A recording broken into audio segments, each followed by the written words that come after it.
Welcome to the English Binh Phuoc radio, television stations, and newspaper. And here are the headlines for today.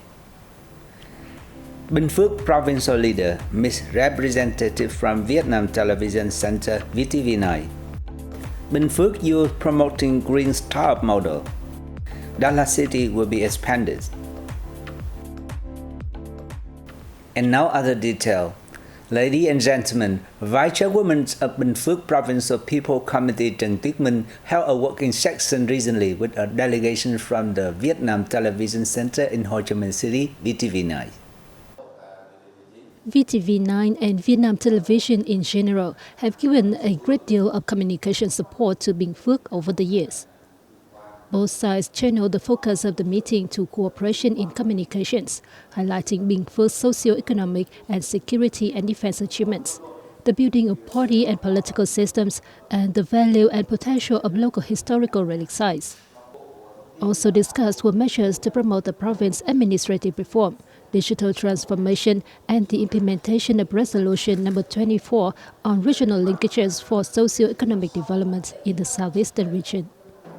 Minh spoke highly of the significance of the meeting, saying that local authorities have created favorable conditions for media communications work. She directed the Binh Phuoc radio, television station and newspaper to continue providing news bulletins to Vietnam Television to promote the coverage of local news.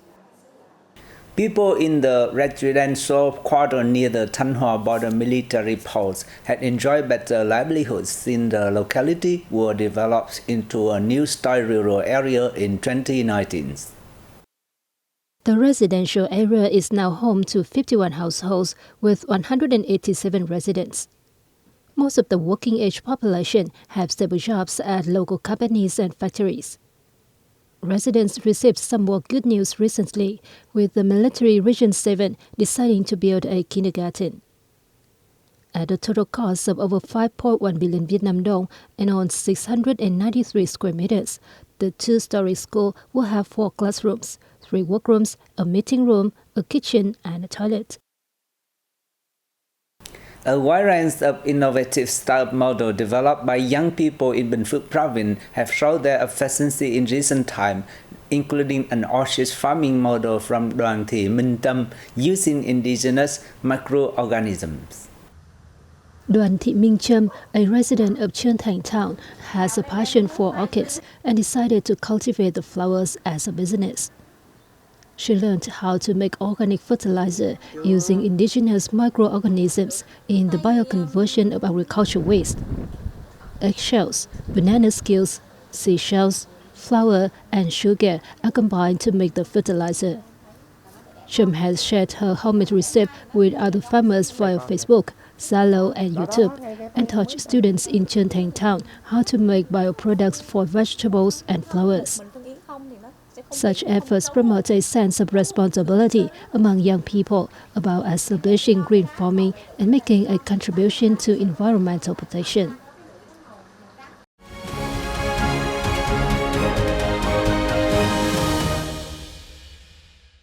Let's take a look what's going on around the country. Ladies and gentlemen, Vietnam is striving to lure more Japanese investment to digital transformation and green growth, as recommended in Vietnam-Japan Choice Initiative. According to a survey conducted by the Japan External Trade Organization in 2022, 60% of the Japan firms said they plan to expand operations in Vietnam, the highest in Southeast Asia. With the aim of joining the group of upper middle income countries by 2030, Vietnam has paid attention to a scientific technological application, innovation, digital transformation, green transition, green economy, digital economy, circular economy, and knowledge-based economy.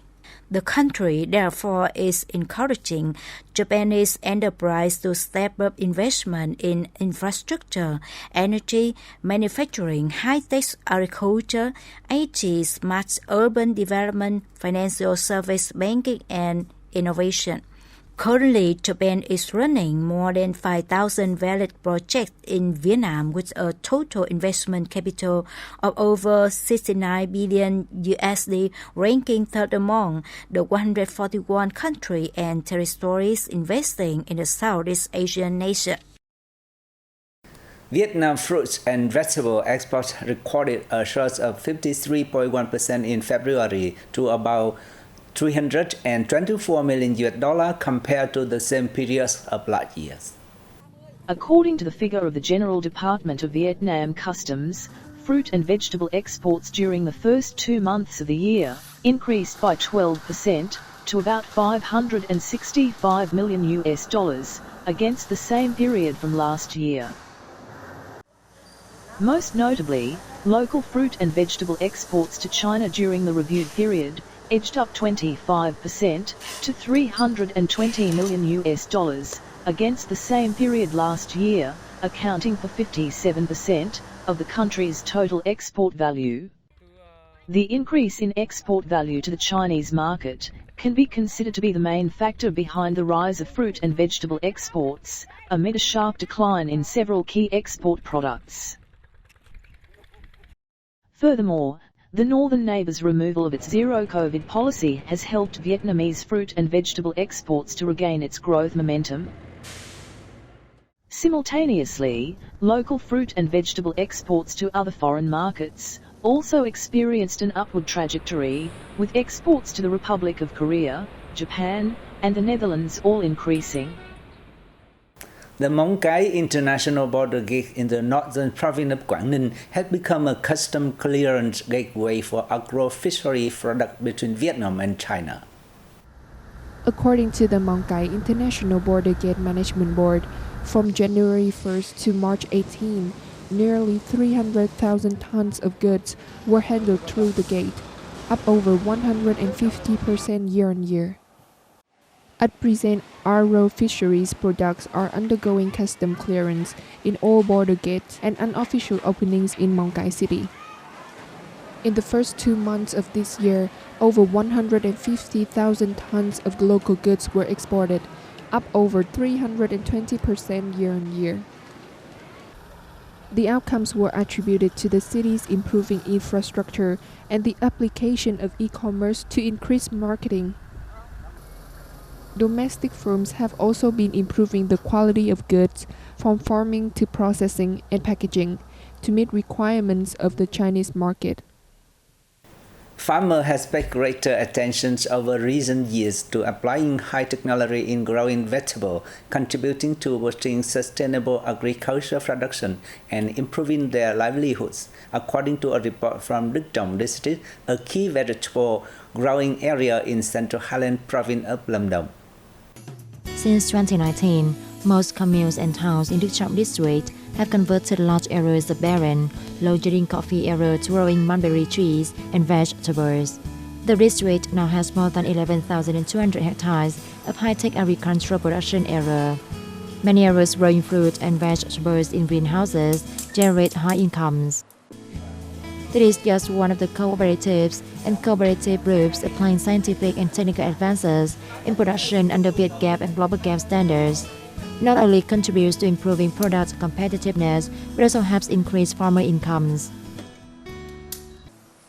Every year, Đức Trọng district supplies 30,000 tons of quality vegetables and coffee products to both domestic and foreign markets. The expansion of post-harvest processing of agricultural products is a particular interest. The agricultural sector occupies an important position and role in Đức Trọng economic structure, with an annual proportion of 31 to 32%. The application of technology in production has contributed to ensuring the sustainable development of the local agricultural sector. Ladies and gentlemen, Dallas City will be expanded and develop premium travel, including 6 satellite cities with the current city at the administrative center. This talk will be finished by 2045 under a plan signed by Prime Minister Phạm Minh Chính. Đà Lạt and its surroundings are becoming a chain of city linked by railway and radio line, connecting ecotourism areas, forest landscape, and agricultural landscapes, developing sustainably and preserving and promoting its peculiarity in nature, culture, and history. Local authorities have been entrusted to maintain and improve the architectural space of Đà Lạt and vicinity, especially the scenery of forest, river, stream, lake, and architectural heritage. The adjustment will cover Đà Lạt City and Lạc Dương, Đơn Dương and Đức Trọng district and part of Lâm Hà district, as the areas still have number of land funds and green space. And that's all for today on Bình Phuoc radio, television station, and newspaper news. Once again, thanks for watching and goodbye for now.